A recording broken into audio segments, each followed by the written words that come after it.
miss the NRA coming out defending their gun rights that they legally have. Where is the NRA now? Maybe you mean the Second Amendment are for whites only. Reverend Al Sharpton accusing the NRA of racism. He says African Americans don't have the same Second Amendment rights as others. Sharpton made that speech when speaking about the death of Philando Castile and Alton Sterling, who were both killed by police. With me now, an NRA member who says the NRA isn't racist. Colion Noir is with me now. Colion, thanks for the time. What is your impression about Al Sharpton's comments, but also as they were in context?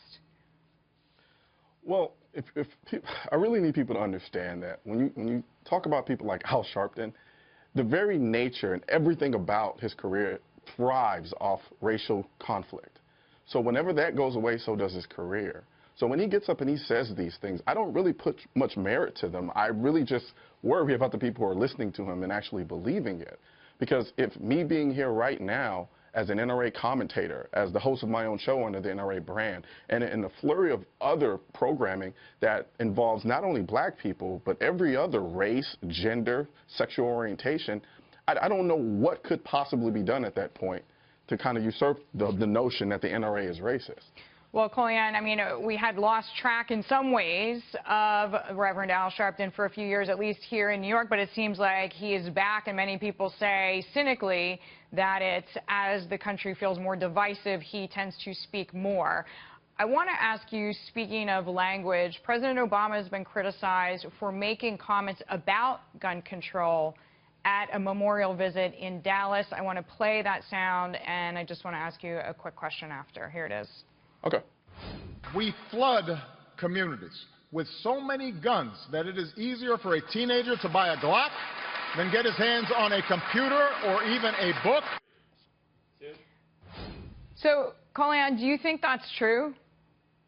That's absolutely not true. It doesn't take anybody but 2 seconds to do a modicum of research to realize that nothing is true about that statement. I can walk to a library bookstore. I can walk to a library right now and get a book. I can walk to a bookstore right now and get a book. But it's inflammatory language for people who don't follow the debate and then assume, and it pulls on their emotional heartstrings, and it causes them to think irrationally about the subject because they don't know anything about it but for what he's saying. And he understands that because he's not a dumb man.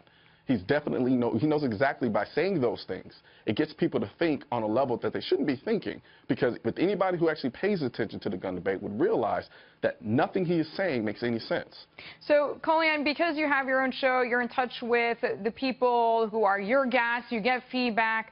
What is the #1 issue, if I were to say #1 step forward, evolution, that we could make in the gun violence debate? What would it be? Whether it's legislation, blank, carte blanche. Education. And I mean that on all sides. Education for the violence in the inner city. Education about guns in general. Because what happens is we have these conversations, and there's one side that's completely and utterly has no understanding whatsoever about firearms, guns, laws, and everything forward. And so what ends up happening is we start talking, and they're saying things that aren't true. And it's like we can't have a reasonable discussion because they don't know what they're talking about. All right. We like to have some common sense, which, as we sometimes say, is not so common. Colion Noir, thank you very much. Glad to have you here.